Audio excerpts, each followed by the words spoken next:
You can use sensory stories to prepare people for particular events or for going to particular places. If you think about it, going to a new space involves having a whole set of sensory experiences that are particular to that space.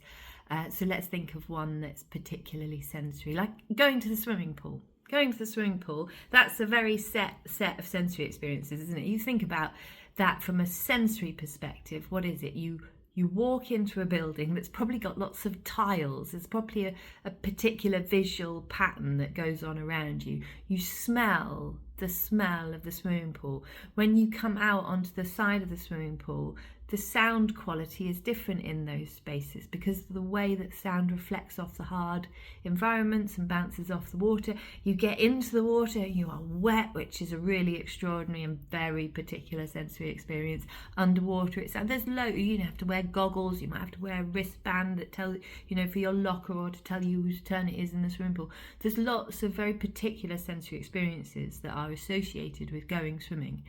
And for somebody who processes sensory information in a different way, or who is particularly alert to different sensory stimuli, that all of that stuff happening could be really difficult to process, difficult to understand in the moment, difficult to cope with as it just happens to you fairly quickly. You think of how many novel sensory experiences you've had from getting out of your car in the car park to the time when you've got your swimming costume on and you're about to go in the water, even though you haven't gone swimming yet. Just in that distance between your car and the swimming pool, there's loads of things that have happened, and somebody could easily react with distress in those situations because it's just a lot to ask of somebody.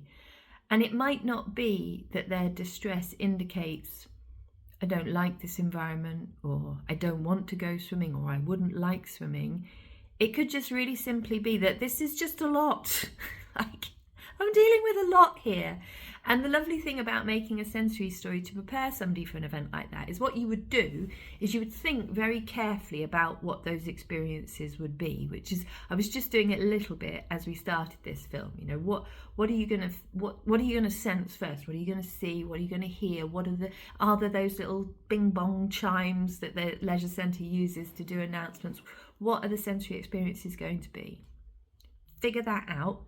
Capture them as best you can. You might be doing a box. You might be able to get a little cup full of swimming pool water so that you've got that chlorine smell. You might be able to take a recording of the sound inside the pool. You won't necessarily be able to get the exact things, but you can do a good botch, especially if you take a bit of time over it. And then you present that person with those experiences, like, we're going to go swimming and it will sound like this and it will smell like this and you'll wear a rubber band like this. And you give them time to process that information. Try and present it in the sequence in which they encounter it in that situation, and give them lots of opportunities to go through that before you then go to the swimming pool. And the hope is that when you go to the swimming pool, or wherever it happens to be, that the familiarity of the repetition of that story and the chance to have a bit of those experiences ahead of time just mitigates for how much it would be to just suddenly be taken there and expected to deal with it all fresh and new in one situation.